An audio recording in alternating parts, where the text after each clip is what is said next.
Então, esse livro é muito importante, você vai encontrar ele por um preço muito bom.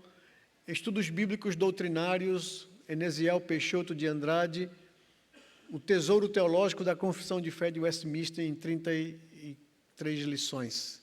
Tá? Aqui é o nosso conteúdo da classe. Tá? Vamos lá, vamos para a nossa lição de hoje.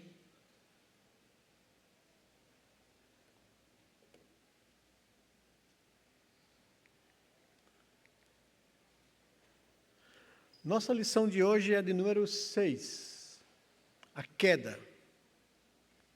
A queda do ser humano, a queda do homem. Vamos procurar entender o que aconteceu com a raça humana, por que deu errado, né?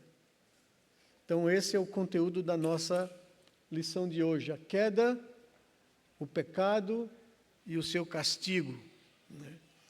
Nós chamamos daquele pecado original, primeiro, da queda da humanidade.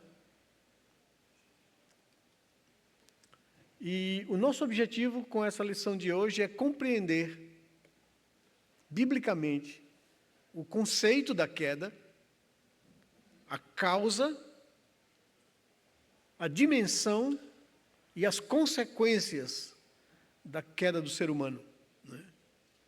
O que é que resultou, o que foi aquilo e no que resultou, tá?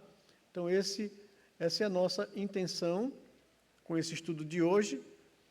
Temos 2 textos que a gente toma por base, que é Romanos capítulo 5, versículo 12, e Romanos capítulo 6, verso 12. Não é 2 não, é 12, tá?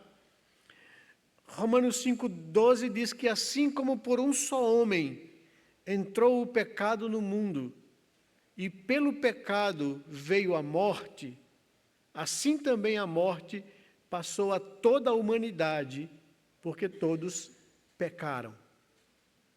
Por um homem entrou o pecado no mundo, e pelo pecado veio a morte. Assim também a morte passou a toda a humanidade, porque todos pecaram. E Romanos capítulo 6, verso 12, nos diz que não permita que o pecado reine em seu corpo mortal, fazendo com que vocês obedeçam às suas paixões. E aqui falando objetivamente para nós que cremos, nós não devemos permitir que o pecado, que essa natureza caída que nós carregamos, que ela domine na nossa vida, que ela reine na nossa vida, fazendo com que a gente se torne obedientes ou escravos a essas paixões dessa natureza caída. Esses 2 textos nos servem por base, né, na nossa aula de hoje. Toda a queda está lá narrada em Gênesis capítulo 2, verso 15 a 17, a ordem de Deus, e consequentemente a queda no capítulo 3. Aí no capítulo 2 de Gênesis, versos de 15 a 17, a palavra de Deus nos diz assim, deixe-me abrir aqui para que eu possa ler, aí a gente tem um resumo geral, né? Diz assim, no capítulo 2, verso 15 a 17, o Senhor Deus tomou o homem e o colocou no jardim do Éden para o cultivar e o guardar. E o Senhor Deus ordenou ao homem, de toda a árvore do jardim você pode comer livremente, mas da árvore do conhecimento do bem e do mal você não deve comer, porque no dia em que você comer dela, você certamente morrerá. Eis aí a ordem dada por Deus ao primeiro casal que ele criou, né, que era, vamos dizer assim, um representante de toda a humanidade, né? Então, aí está uma ilustração, né, de Adão olhando para o fruto. Veja que não é uma maçã, a gente não sabe que fruto é esse, né? E vocês estão vendo aqui o meu, né, da Apple, que tem uma maçãzinha mordida. A intenção é essa mesmo, da marca, né? É a liberdade do homem, é a autonomia do homem, e a gente vai ver a queda é exatamente isso. O homem tomou uma decisão de rebelar-se contra o seu Criador, desobedecendo-lhe a ordem, né? Então, a queda dos nossos primeiros pais, Adão e Eva, consistiu exatamente na desobediência a essa ordem divina. Comerás de todas as árvores livremente do jardim, mas não daquela que está no meio do jardim, a árvore do conhecimento do bem e do mal, porque no dia em que dela comeres, certamente morrerás. Essa foi a ordem. Eles então desobedeceram essa ordem, decaíram do estado original em que Deus os criara, e as consequências da desobediência se estenderam a toda a humanidade. O pecado trouxe a morte e afastou o homem de Deus. Houve uma separação, uma ruptura do homem com o seu Criador. As consequências da queda continuam a manifestar-se até hoje por meio da constante inclinação do homem para o mal. Sendo assim, a ira e o castigo de Deus permanecem sobre os filhos da desobediência.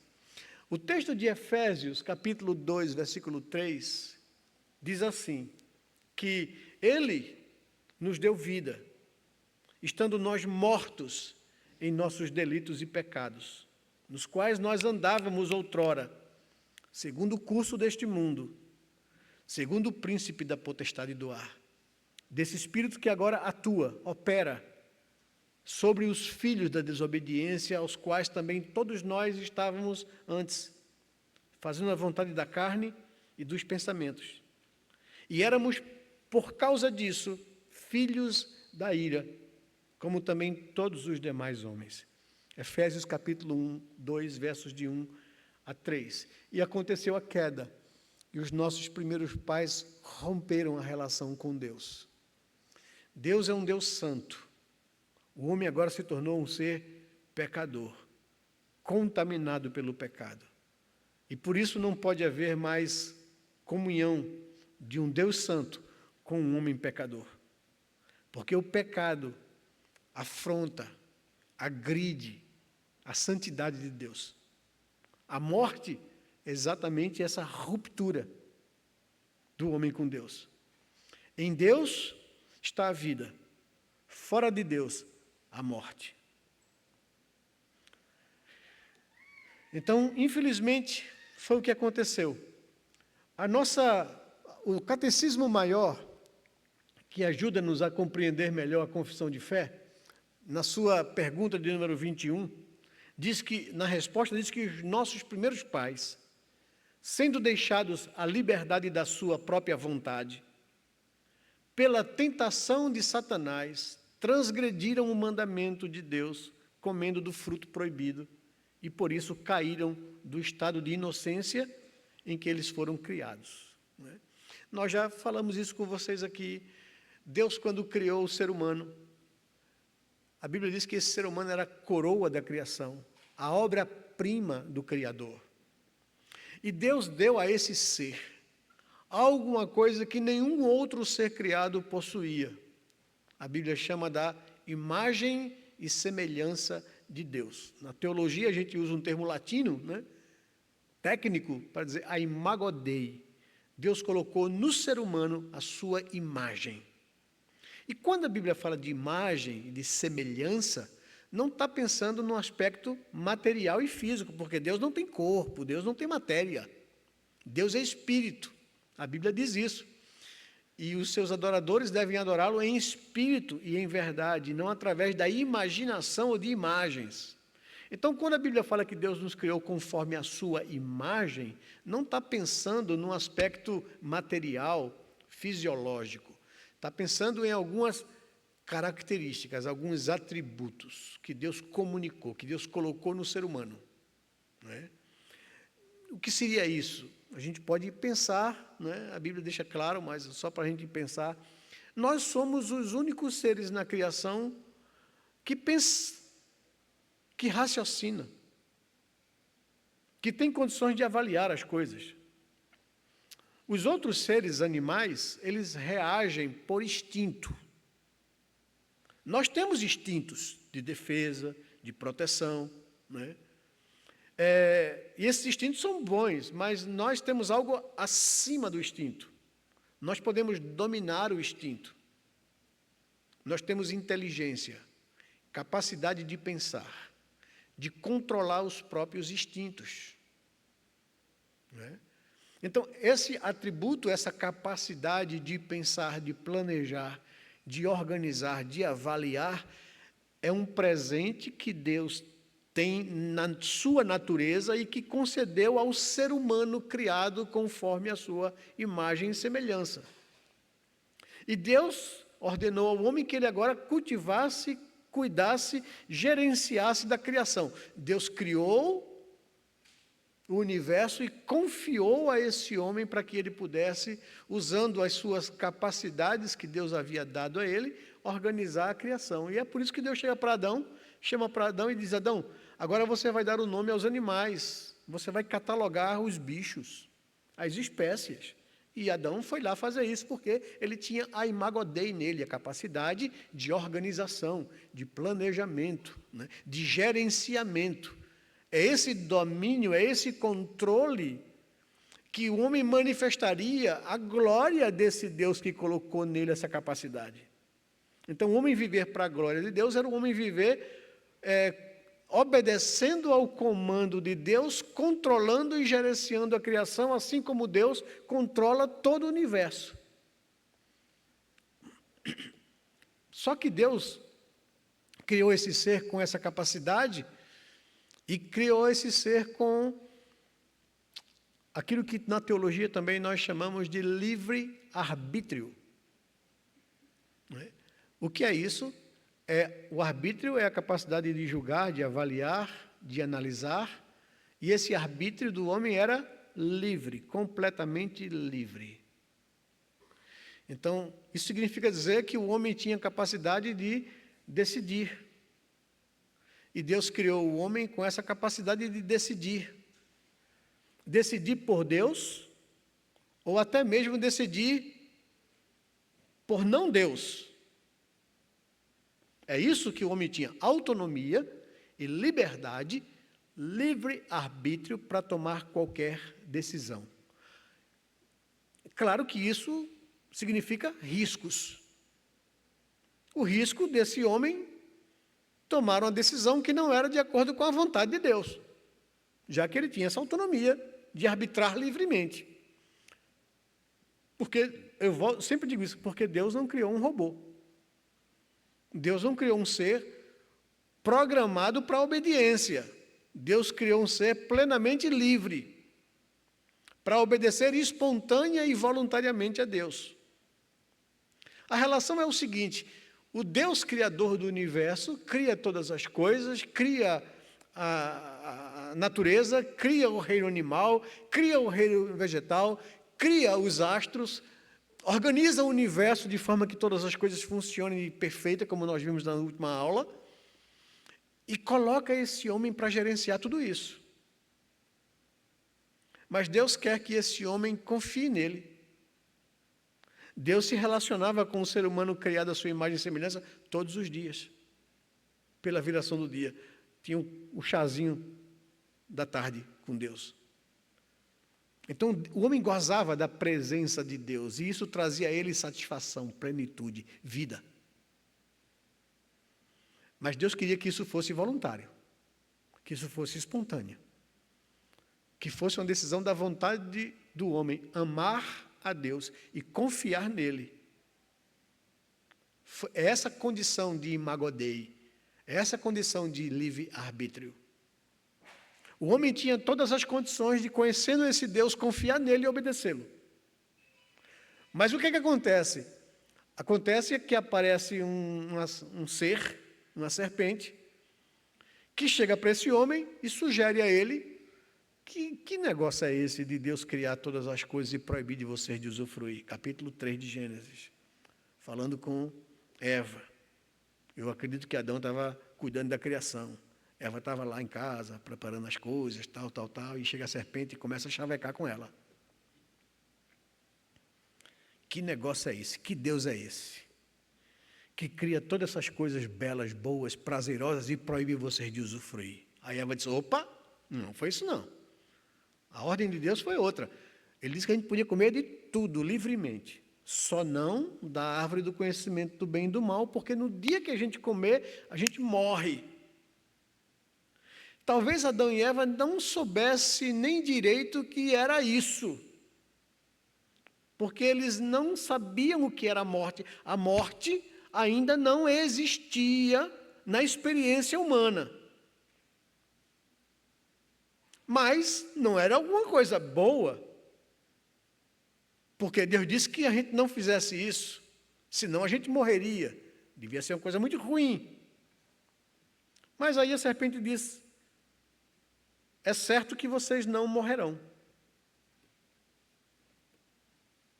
Aí sim o homem está dentro de uma encruzilhada. Deus, a quem eu conheço, que criou todas as coisas, que me criou, que comunicou para mim, para o meu ser, atributos da sua própria natureza, que me deu capacidade de gerenciar toda essa criação, que me confiou a sua criação, disse para mim que eu deveria usufruir de toda a criação, só não de uma coisa, porque no dia que eu comer daquilo eu posso morrer. Então eu sei quem é Deus. Não sei quem é esse bicho esquisito que apareceu por aqui, me sugerindo que Deus não era honesto.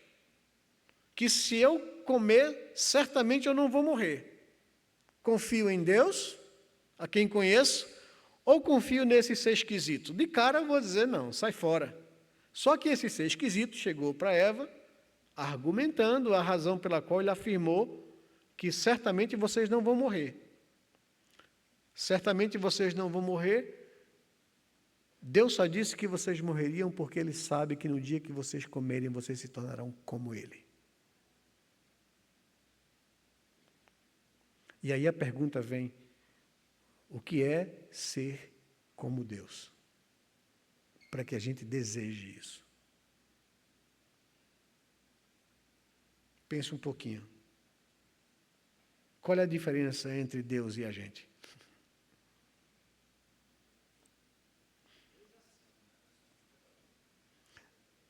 Exato. Mas somos pecadores agora. Vamos pensar em Adão. Adão não era pecador. O que é Adão e Eva serem como Deus? Primeiro, Satanás está sugerindo o seguinte ali, a serpente, né? Olha, Deus não é honesto com vocês. Ele só proibiu isso porque Ele sabe que vocês podem se tornar como Ele e Ele não quer que vocês se tornem como Ele. Deus não quer um rival. Então, o que é ser como Deus? E aí a gente vê, Deus, olha, Deus é o único ser completamente absoluto. É o único ser que não está debaixo de ninguém, de autoridade nenhuma. Ele é pleno, Ele é absoluto, Ele não deve contas a ninguém. Todos os demais seres criados por esse Deus maravilhoso, soberano, grandioso, estão debaixo dele e devem a Ele. Devem contas a Ele. Então, de alguma forma, por mais que o homem seja livre, o homem tem que prestar contas a Deus do que ele fez da criação. Você vai cuidar da criação, você vai cultivar a criação e você vai prestar contas a mim disso. Mas ser como Deus é o ser dono do meu nariz. Eu não tenho que prestar contas a ninguém. Não é? Qual é o nosso melhor anseio, né? A gente não quer prestar contas a ninguém. A gente se chateia na nossa relação, por exemplo, de casamento, quando o cônjuge está cobrando demais da gente. Os filhos não gostam quando o pai começa a pegar no pé. Principalmente quando ele chega naquela fase da adolescência, que eles ganham autonomia. Antigamente era criança prontamente dependente, agora eles começam a ousar, pensar diferente. Eu tenho as minhas opiniões, né? Não quero que ninguém mande em mim, diga o que eu vou fazer. Veja, gente, isso que tem em mim e você, Isso se chama marca da queda. Esse é o pecado original. O que Adão e Eva foram tentados a fazer é ter autonomia de Deus. Eu quero ser o Deus da minha própria vida. É isso que Satanás sugeriu a eles. Vocês serão como Deus, vocês não precisam estar debaixo de ninguém. Para onde o seu nariz apontar é o que você vai fazer. Liberdade. Eu quero liberdade. Eu quero fazer o que dá na telha. Não quero que ninguém diga o que eu tenho que fazer. Esse é o problema básico da humanidade. Essa é a marca da queda em todos nós. Essa autonomia foi sugerida por Satanás, pela serpente. Deus está dizendo a vocês que não comam, porque Ele sabe que no dia que vocês comerem, vocês se tornarão como Ele. Então Deus não está sendo honesto com vocês. Ele está só botando medo em vocês. Mas vocês não vão morrer. Aí eis aqui a razão pela qual a raça humana preferiu acreditar num ser esquisito que eles nunca tinham visto para desconfiar de Deus, a quem eles conheciam e tinham relação pessoal. E Deus colocou eles naquela bênção, naquele lugar maravilhoso e colocou eles para gerenciar toda a sua criação.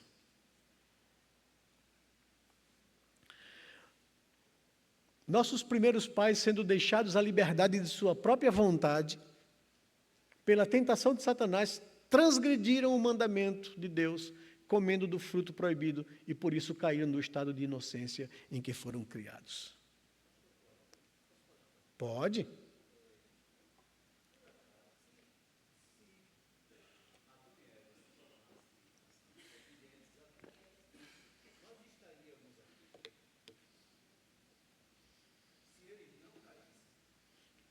Sim. Porque Deus criou o homem e mulher serem sexuados, e uma das ordens de Deus foi multipliquem-se e encham a terra. A terra seria enchida de gente, só que gente não pecadora. A gente estaria numa boa. A gente estaria aqui numa boa. Mas como desobedeceram, a gente está aqui tudo ferrado, lutando contra essa natureza pecaminosa que habita na gente, né? A pergunta 22 diz que o pacto sendo feito com Adão, como representante, não para si somente, mas para toda a sua posteridade, todo o gênero humano, descendendo dele por geração ordinária, pecou nele. A culpa de Adão pegou na gente. Ele nos representava e caiu com ele na primeira transgressão. Toda a humanidade agora foi afetada pela desobediência de Adão. A pergunta 23 diz que essa queda reduziu ou colocou o gênero humano em um estado de pecado e de miséria. Todos nós fomos então contaminados, afetados pela decisão de Adão. E todos nós já nascemos com essa natureza corrompida. O acidente, não sei se essa palavra é melhor, porque não foi um acidente, foi uma decisão da vontade. Então, vamos lá, o ocorrido. Nossos primeiros pais, seduzidos pela astúcia e tentação de Satanás, pecaram comendo do fruto que Deus havia proibido. Gênesis 3, de 1 a 6, diz assim, mas está muito pequenininho, eu vou ler para vocês. Mas a serpente, mais sagaz, mais astuta que todos os animais selvagens que o Senhor Deus tinha feito, disse à mulher, é verdade que Deus disse, não comam do fruto de nenhuma das árvores do jardim? A mulher respondeu à serpente, do fruto das árvores do jardim podemos comer. Mas do fruto da árvore que está no meio do jardim, Deus disse, vocês não devem comer dele, nem tocar nele, para que não venham a morrer. Então a serpente disse à mulher, é certo que vocês não morrerão, porque Deus sabe que no dia em que dele comerem, os olhos de vocês se abrirão, e como Deus, vocês serão conhecedores do bem e do mal. Vendo a mulher que a árvore era boa para se comer, agradável aos olhos e árvore desejável para dar entendimento, tomou do fruto e comeu, deu também ao marido e ele comeu. Então os olhos de ambos se abriram e, percebendo que estavam nus, costuraram folhas de figueira fizeram cintas para si. Verso 12 e verso 13 nos diz o seguinte: então o homem disse: a mulher que me deste para estar comigo, ela me deu da árvore e eu comi. Quando Deus pergunta a ele, né? Adão, onde estás? Né?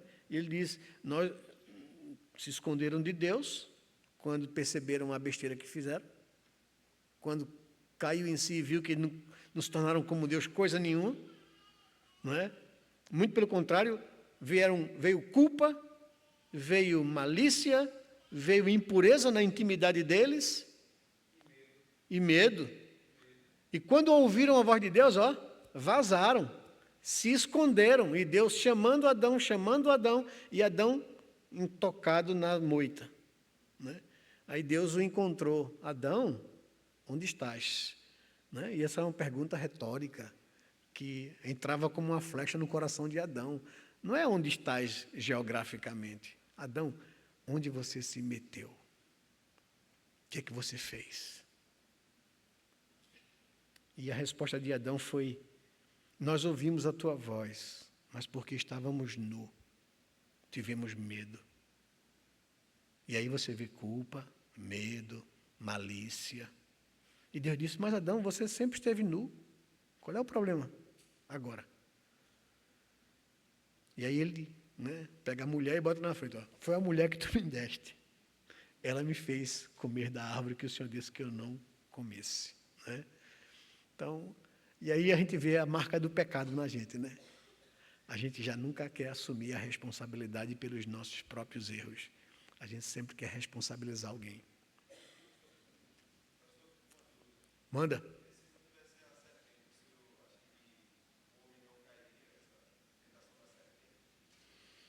A narrativa bíblica está mostrando que foi a serpente quem conduziu. A serpente é só a figura de Satanás. A Bíblia diz que Satanás, a antiga serpente, né, quando se refere lá em Apocalipse, Satanás veio para tentar o homem. E aí a gente vai para outra história antes, né, a queda dos seres angelicais, que a Bíblia não nos traz muito detalhes ou informações, mas ela é anterior à queda humana. Quando um anjo, Lúcifer, querubim de guarda, um anjo de acho que alta patente em presença de Deus, ele intenta tomar o lugar de Deus. E leva consigo 1/3 das legiões celestiais, a Bíblia nos dá essa informação. E então Deus o expulsa da sua presença e o determina a condenação para o diabo, o Satanás e os anjos que com ele se rebelaram. O que eu digo a você é que Satanás não tem peito, não tem força para peitar a Deus. É loucura. Mas o que é que ele faz? Ele vai atingir a menina dos olhos de Deus. Ele vai atrás da obra-prima de Deus na criação. Deus criou o ser humano da mesma forma que, como os anjos, tinha arbítrio livre. E podiam decidir amar a Deus ou se rebelar contra Ele. E aí a gente tem uma referência para a gente. 1/3 das legiões celestiais se rebelaram contra Deus e estão debaixo de juízo e condenação. 2/3 continuam fiéis a Deus e obedientes a Deus e não caíram. Seria a mesma condição da raça humana, se não desobedecesse a Deus. Mas Deus criou a possibilidade da desobediência. É bom que a gente diga isso aqui. Deus é soberano e a gente já viu isso nos decretos dele. Não há nada que aconteça que frustre os propósitos de Deus, tanto no seu querer decretivo, quanto no seu querer permissivo. Deus, quando criou o ser humano com essa capacidade de escolher, Deus, no seu decreto, permitiu o homem desobedecer. Na sua soberania, não fugia ao que Deus queria. E a árvore do conhecimento do bem e do mal representava isso. O fruto não tinha nada de errado nele. Mas a decisão em relação a isso é que era o que pegava. Satanás vem e vai dizer: olha, já que eu não posso encarar Deus, mas eu posso levar o homem a desobedecê-lo. E foi o que ele fez, investiu contra o homem. Se não houvesse Satanás, o homem cairia? Eu acredito que não, né? Mas a Bíblia está nos narrando o fato que aconteceu. Então, o homem seduzido pela astúcia, né, de Satanás, que sugeriu a ele que ele poderia ter essa autonomia, que Satanás quis também lá e se deu mal. Ele quis tomar o lugar de Deus, ele quis ser como Deus e foi condenado com os anjos que se rebelaram com ele. E eu digo que o inferno foi criado para Satanás e os seus anjos, e que nós entramos nisso de gaiato. Não foi para a gente, mas a gente entrou na mesma furada. Estamos debaixo da mesma condenação dos anjos que se rebelaram contra Deus, né? Por ter ruído a corda de, não, Deus não está sendo legal comigo, Satanás está. E é isso que a gente enfrenta todo dia, com essa luta da natureza caída, não é? Então, confio ou não confio em Deus? O homem diz, a mulher que tu me deste. Pergunta?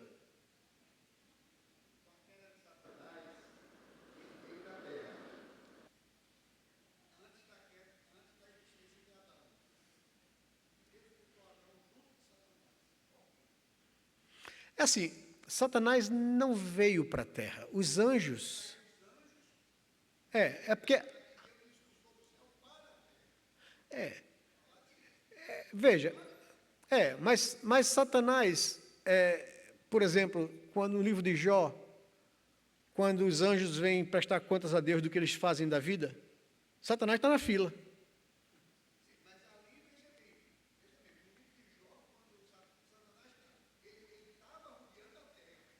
Sim.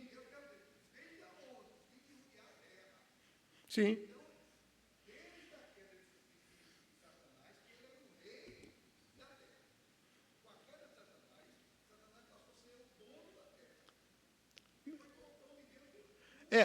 Ok, tá jóia, estou entendendo. Deixa eu colocar assim. Veja, Satanás estava, né, agindo. Porque Deus colocou o homem na terra?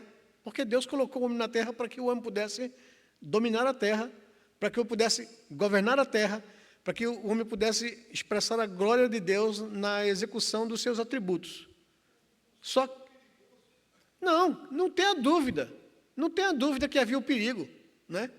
Só que o homem não era nenhum ser incapaz de avaliar. Por isso ele tem o livre arbítrio.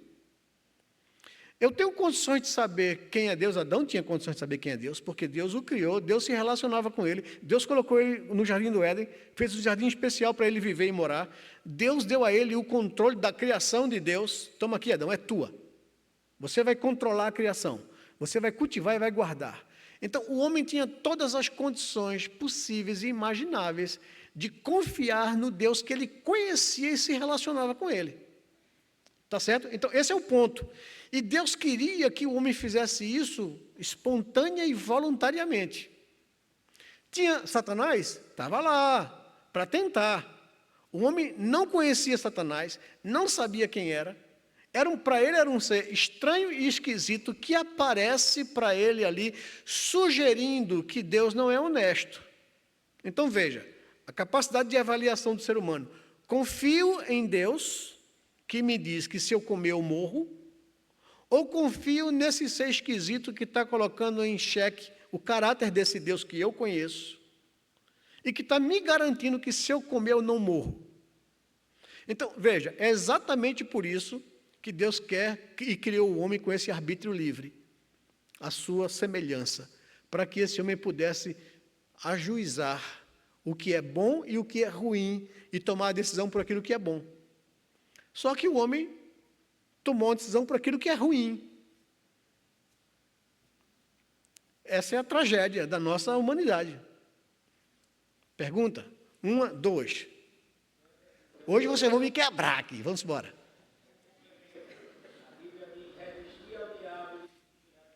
Sim. Sim.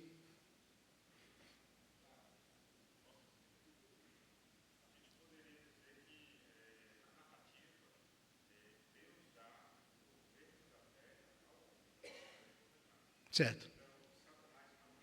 Não. Sim.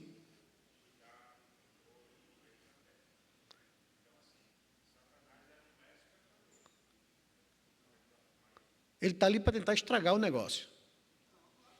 Não, veja, Satanás só tem domínio da terra. Não, agora. Veja, o fato de Deus ter expulsado Satanás da presença dele dos céus e ter colocado ele na terra não significa que Satanás está reinando. Não, não, não, não, não, não. Quem reina, veja, Deus, o que a Bíblia me diz é que Deus deu aos...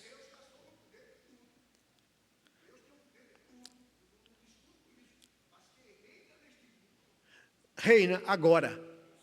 Agora. Não, antes da queda não. Veja, gente, veja, deixa eu ajudar vocês aqui a entender uma coisa. Satanás não é um semideus. Veja, vamos entender aqui uma coisa. Satanás não reina em lugar nenhum, nem no inferno.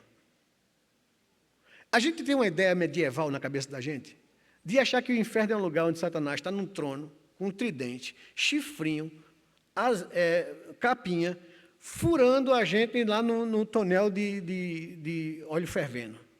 Satanás não manda no inferno, não reina no inferno. O inferno foi um lugar de punição para Satanás. Enquanto não chegar o dia desse juízo, dele ser punido no inferno, tá? Ele agora está solto por aí. Solto por aí fazendo as esbandalhadas dele. Mas ele não reina. Veja, só quem reina na terra, por intenção de Deus, é o ser humano criado à sua imagem e semelhança, para esse fim. Qual foi a tragédia da humanidade, da queda? A tragédia da queda foi que Satanás tomou isso para ele. Agora ele é o príncipe desse mundo.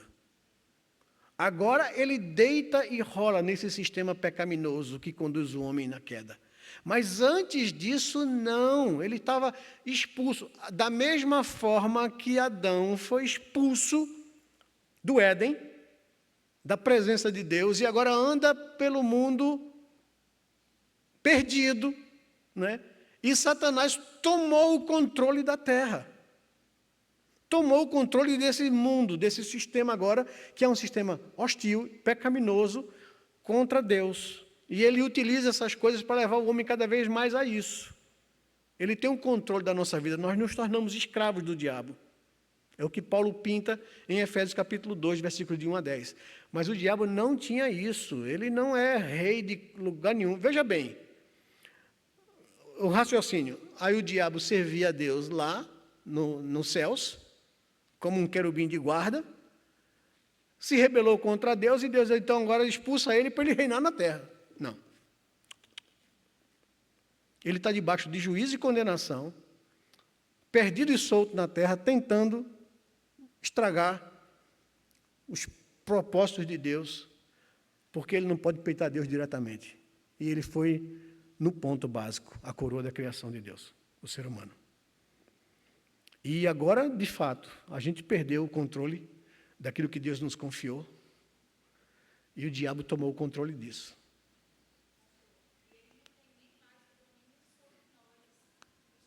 Sim, já fomos comprados, tomados. Sim, sim, sim.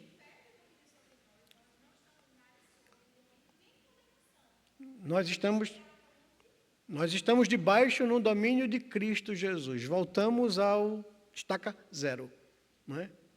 O HD foi refeito, tá certo? Então, essa é a condição. Veja, Satanás não reinou antes da queda, ele era apenas um ser expulso do paraíso, expulso dos céus, debaixo de condenação, procurando alguém para tentar e devorar. Então, essa é a intenção dele. Viu o homem e foi em cima do homem. Deus colocou o homem nessa condição de vulnerabilidade? Sim. O homem tinha condições de resistir? Tinha. Todas as condições. O texto citado de Tiago, pelo nosso irmão, se Deus diz para a gente agora, resgatado, regenerado, que se a gente resistir ao diabo, ele fugirá de nós. Se nós temos condição de fazer isso ainda em estado de... temos a natureza pecaminosa em nós ainda, quanto mais Adão. Adão tinha todas as condições imagináveis para dizer não. Eu confio em Deus, eu sei quem é Deus, não sei quem é você. Eu quero Deus, não quero você. Eu quero Deus, não quero essa proposta sua de ser Deus da minha vida. Eu não quero isso, eu quero servir a Deus, ser submisso a Ele e obedecê-lo. Adão tinha condições de fazer isso, todas as condições. Mas não fez. E quebrou a gente todinho aqui. Porque a gente não tem mais escolha, a gente nasce nessa condição de pecador. Nós, estou falando de ser humano, tá? O ser humano não tem livre-arbítrio. Isso é tolice quando você vê livre-arbítrio nada. Você tinha livre-arbítrio. Você tinha liberdade absoluta em Adão. Você hoje tem liberdade relativa. Sua natureza é corrompida. Então você não tem mais livre-arbítrio. Você não pode chegar hoje e dizer assim, eu não peco mais de hoje por diante. Porque seu arbítrio é escravo do pecado. Você pode até dizer assim, não, eu não vou cair nisso aqui não. Mas você lá na frente tropeça em outra coisa. Por quê? Porque a sua natureza é corrompida pelo pecado. Você tem liberdade relativa. Antes você tinha liberdade absoluta. Isso aqui é livre-arbítrio. Isso aqui não. A gente tem liberdade de escolher onde vai pecar. Mas a gente não tem liberdade absoluta para dizer, não peco nunca mais. Essa, infelizmente, é a nossa condição. Então, o plano divino, segundo o seu sábio e santo conselho, foi Deus servido permitir este pecado deles, havendo determinado ordená-lo para a sua própria glória.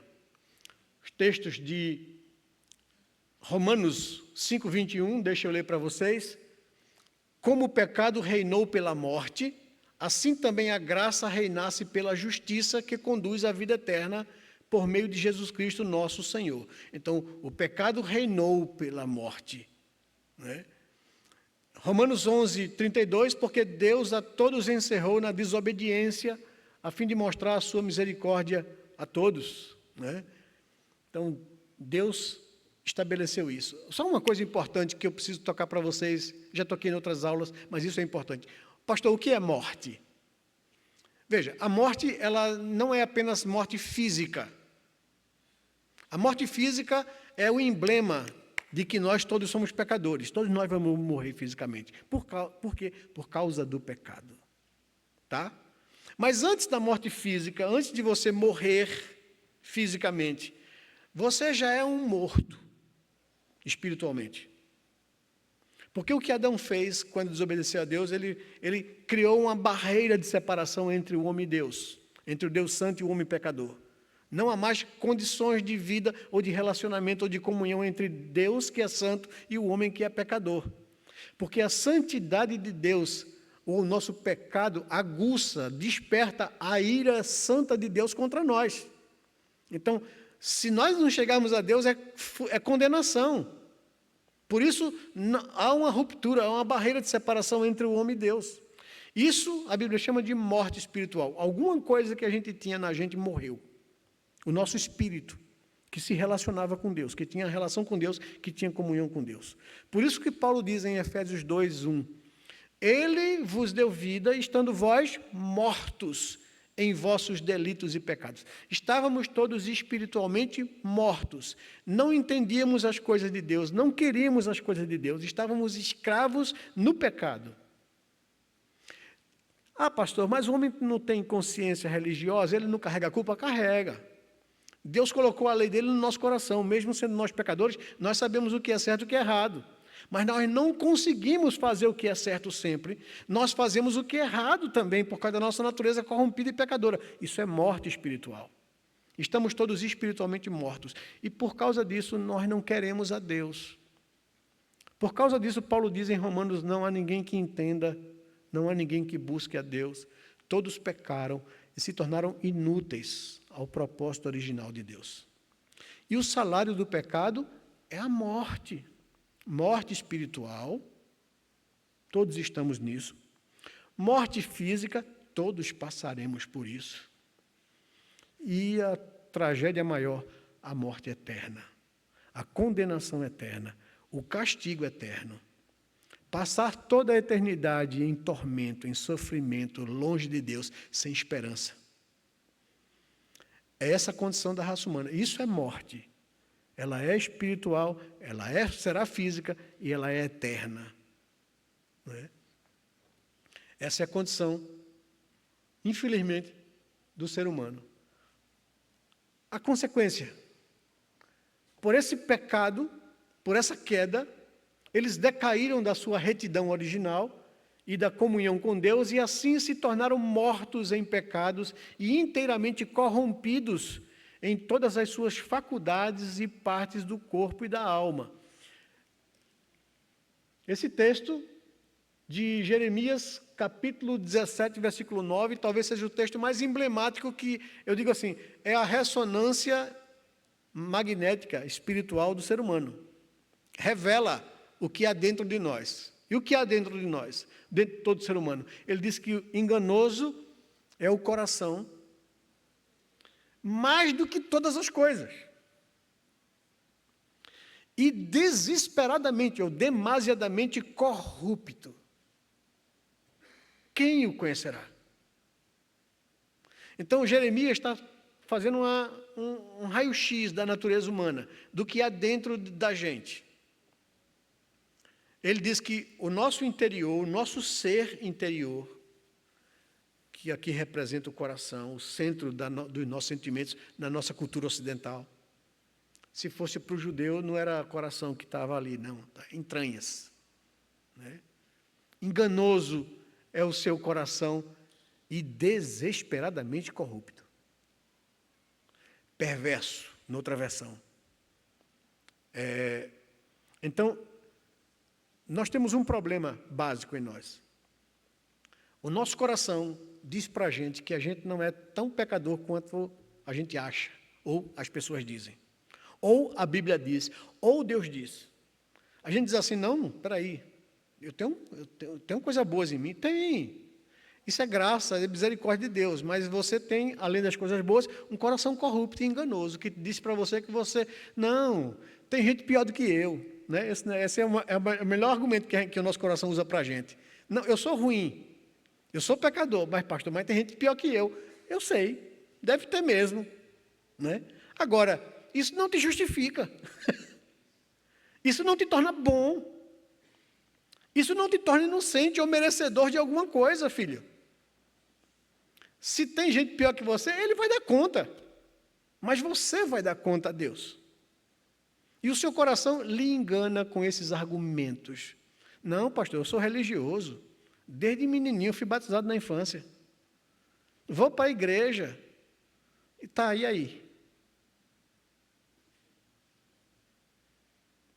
Tiago, falando para religiosos que usam esses argumentos de que eu sou pecador, mas sou melhor do que outras pessoas, Tiago diz assim, você crê que Deus é um só Senhor? Creio. Não fazes nada do que é a tua obrigação, porque até os demônios creem e tremem. Tu nem treme? O diabo sabe quem é Deus e treme. Então ele está melhor que você. Então, assim, esse é o nosso problema. A gente acha que, por ser religioso, por ser uma pessoa que eu trabalho, eu sou honesto, eu tenho uma família, virou, mexeu, eu vou para a igreja, eu vou escapar. Gente, acaba com esse conceito católico de que o juízo final vai ser uma balança, em que aqui estão as tuas boas obras e aqui estão os teus pecados. E o que pesar mais vai te condenar ou te livrar. Pelas obras ninguém será salvo. Só tem uma coisa que pode salvar o ser humano. E Deus fez isso. pelo ser humano. Deus mandou o seu Filho como um homem para obedecer todo o mandamento que o primeiro Adão não fez e como um ser justo e inocente dar a sua vida em sacrifício pelos pecadores, eu e você. E porque ele morreu naquela cruz, e porque a ira de Deus caiu sobre ele, e ele foi esmagado por causa das nossas transgressões, aí sim Deus se satisfez na sua justiça. E por causa do que Cristo fez, você pode ser salvo. Agora, para isso você tem que ter duas coisas na sua vida. Consciência de sua natureza pecadora, miserável e não merecedora de nenhum favor de Deus. Se você não reconhecer isso, você nunca será salvo. Você tem que se arrepender dessa condição. Em segundo lugar, você tem que crer na suficiência do que Cristo fez por você. Então, não depende de você. Você não é melhor do que ninguém. Todos nós somos bananas do mesmo cacho, farinhas do mesmo saco. Todos nós somos pecadores, carregamos essa natureza corrompida em nós. O nosso coração nos engana, dizendo para a gente que a gente é melhor do que... Tem muita gente pior do que eu. Tem! Mas isso não te justifica. Então, se você quer considerar o inferno num conceito medieval de panela quente, né? Tá bom, então, o pior que você vai estar numa panela com o grau de 1000 e tantos graus lá, e você vai estar numa de 700 ou de 500 lá. Vai doer do mesmo jeito, vai sofrer. Se você quer manter essa ideia medieval, que não é bíblica, não é? Então, assim, então uns vão levar menos furada de Satanás do que outros, mas vamos estar lá no inferno sofrendo. Né? Então, não é por aí. E também, aí eu expando para os céus. Né? Tem um conceito também errado de céu medieval, de que lá, dependendo do meu esforço, dependendo das minhas performances religiosas, eu vou morar numa mansão de frente para o trono da graça. E outro vai morar num casebre lá no subúrbio do céu. Não tem isso no céu, gente. Isso é tolice. Você está com o conceito de meritório, de que você vai receber galardão porque você é melhor do que os outros. Não existe isso. O nosso único galardão é ouvir de Deus, servo bom e fiel, fosse fiel no pouco, sobre o muito eu te colocarei. Não tem isso nos céus, não tem classe social no céu. Você não vai ganhar coroa melhor do que ninguém com esmeralda. Não existe isso. Isso é um conceito medieval, equivocado, religioso. Todos nós somos pobres, não há mérito em ninguém. Paulo foi Paulo porque Deus deu a Paulo ser Paulo. A parábola dos talentos está aí para nos ensinar isso. Um que recebeu 100 e produziu 100, foi fiel. Um que recebeu 30 e produziu 30, foi fiel, tem o mesmo galardão de quem produziu 100. A única reprovação do texto é que aquele que recebeu 10, enterrou os 10 e disse, não, o Senhor é rigoroso e vai cobrar de mim, então está aqui os 10 que tu me deu. E ele vai dizer, servo infiel. Já que você acha que eu sou assim, por que você não investiu nos banqueiros para poder me dar com juros e correção monetária o que me é devido? Mas o fato é que não existe ninguém melhor do que ninguém no céu, gente. Nenhum dos profetas, nenhum dos apóstolos vai ganhar mais mérito ou medalha do que você. Se você crê em Deus, se você confia em Deus e vive a sua vida para Deus. Deus não vai te comparar ou te cobrar nada com outra pessoa que Ele deu mais do que deu a você para produzir para o reino de Deus. São ideias que estão aqui no nosso consciente coletivo religioso, porque a gente foi colonizado por um catolicismo medieval, e isso ocupa a cabeça da gente, e a gente tem que se desfazer disso para poder crer no que a Bíblia diz. E não no que a gente aprendeu de conceito religioso. O coração é enganoso mais do que todas as coisas, desesperadamente perverso. Você não conhece seu coração. Não subestime a sua capacidade de pecar. Não ache que você está numa boa melhor do que os outros. Aquele que pensa está em pé, cuide para que não caia. É o que diz a palavra de Deus. Então, desconfie de você. Para mim, o melhor conceito de fé é o seguinte: confiar em Deus e desconfiar de mim. Né? Nossa grande luta é que a gente confia na gente e desconfia de Deus. Nosso grande problema é que a gente não resiste ao diabo. O que é que o texto diz? Resista ao diabo, submeta-se a Deus, resista ao diabo e ele fugirá de vós. O que é que a gente faz? A gente muitas vezes se submete ao diabo, né, e resiste à voz do Espírito de Deus. A gente faz o contrário. E claro, aí o diabo ciranda, toma conta, domina a nossa vida. Vamos lá, deixa eu correr com vocês aqui, porque eu já estourei meu tempo. Sendo eles o tronco de toda a humanidade, Adão e Eva, o delito de seus pecados foi imputado a seus filhos, e a mesma morte em pecado, bem como a sua natureza corrompida, foram transmitidas a toda a sua posteridade, que deles procede de geração ordinária. Então, todo mundo nasceu em pecado. Romanos capítulo 12, versículo 5:12, diz: portanto, assim como por um só homem entrou o pecado no mundo e pelo pecado a morte, assim também a morte passou a toda a humanidade, porque todos pecaram. Salmo 51, versículo 5, Davi na sua oração diz assim: eu fui concebido em pecado. O que Davi está dizendo? Mas é outro conceito católico que tem que ser destruído. Que o pecado foi a maçã, e a maçã é sedução, é tentação. Que o homem não tinha nenhuma relação sexual com a mulher, mas comeu a maçã e ficou azarando a mulher. Não, gente, quem criou a sexualidade foi Deus. Deus criou macho e fêmea. Para quê? Deus disse, uniu o homem, multiplique-se e enchem a terra. Sexo é de Deus. É puro. É bom. É para celebração entre um homem e uma mulher debaixo de uma relação de casamento, de compromisso. Deve ser feito com Deus convidado a estar presente. E eu digo, quer saber se você ainda é católico? No seu conceito de sexualidade? Se você que é um crente com a sua esposa, né, no seu quarto, você diz assim, não, vou fechar a porta para Deus não entrar. Se você tem essa ideia de que Deus não pode participar da intimidade de você com seu cônjuge, você tem um conceito equivocado de sexualidade. Você culpa a Deus por ter criado. Porque sexo é um mal necessário. É isso que o conceito católico diz. Claro, eu sei que a sexualidade foi corrompida na queda, que a impureza entrou, que a malícia entrou, que houve distorção na sexualidade, mas a sexualidade é uma coisa pura, criada por Deus para o bem do ser humano.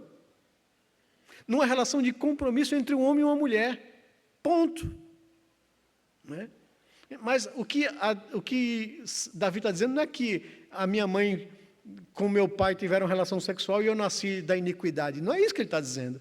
Ele está dizendo que a transmissão dessa natureza corrompida vem de geração a geração. Está aqui no ser humano. Se nasceu, já nasceu pecador, já nasceu contaminado com o pecado. Criança não é inocente, ela não tem consciência. Ela passa a ter consciência da maneira que você vai crescendo. Quem tem filho sabe o que é isso. Né? Os meus filhos, já pequenininho, né? Eu dizia, não meta a mão na tomada que você vai levar um choque. E ele ia com a mão na tomada, só porque eu estava dizendo que não era para fazer. A natureza, a pecaminosidade está lá presente neles. Vamos lá. As marcas da queda, desta corrupção original pela qual ficamos totalmente indispostos, adversos a todo bem e inteiramente inclinados a todo mal, é que procedem todas as transgressões atuais. Esta corrupção da natureza persiste durante esta vida, naqueles que são regenerados e, embora seja ela perdoada e mortificada por Cristo, todavia, tanto ela como os seus impulsos estão real e são propriamente pecados.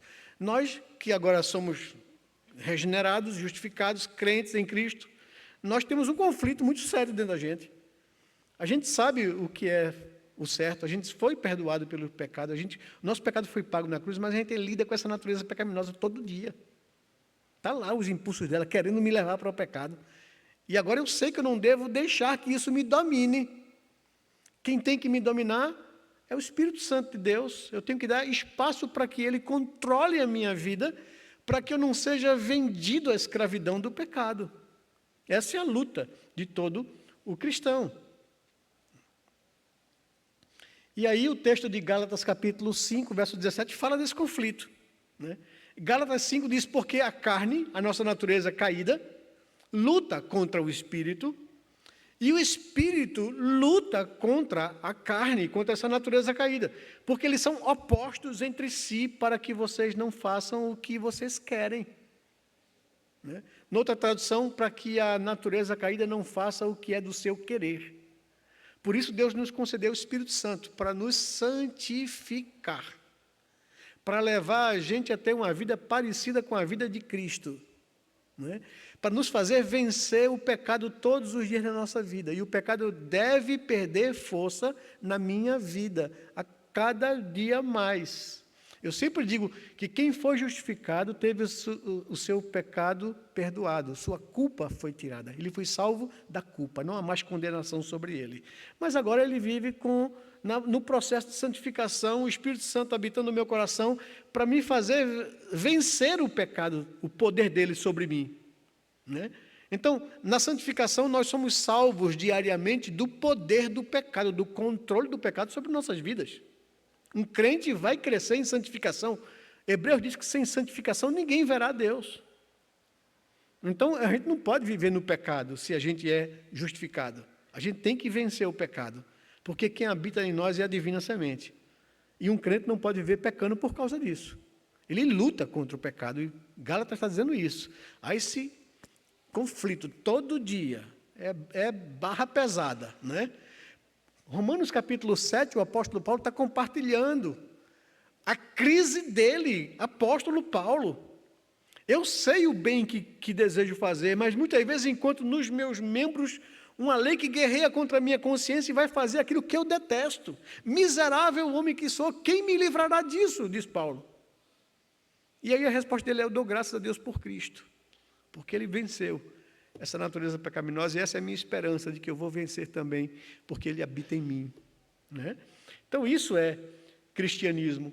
E final, o perigo, para a gente encerrar aqui: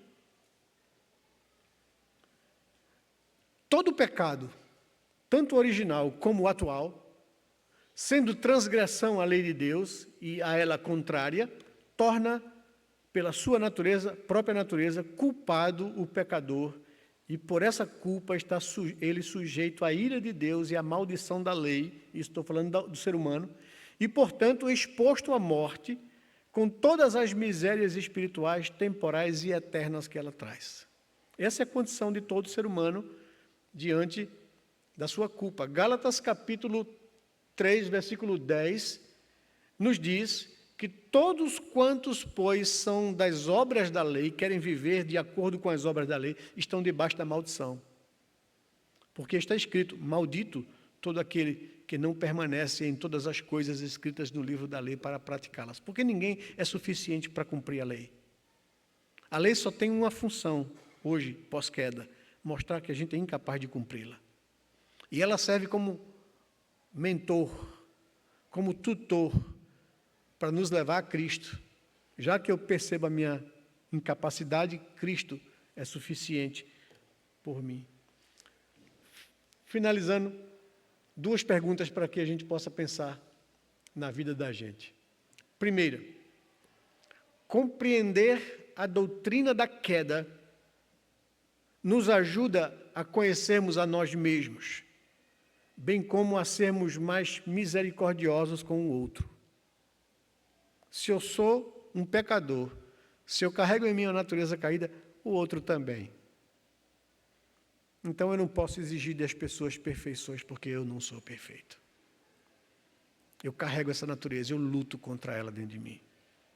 Certamente os meus irmãos também têm essas mesmas lutas. Eles vão pecar contra mim, eu também vou cometer pecado contra eles.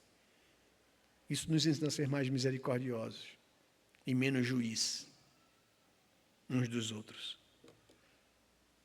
Mas em segundo, para a gente ir almoçar, conhecer a situação de toda a humanidade diante de Deus nos desperta para a responsabilidade da pregação do Evangelho. A única esperança para a humanidade é o Evangelho. A única coisa que pode tirar o homem da situação da morte.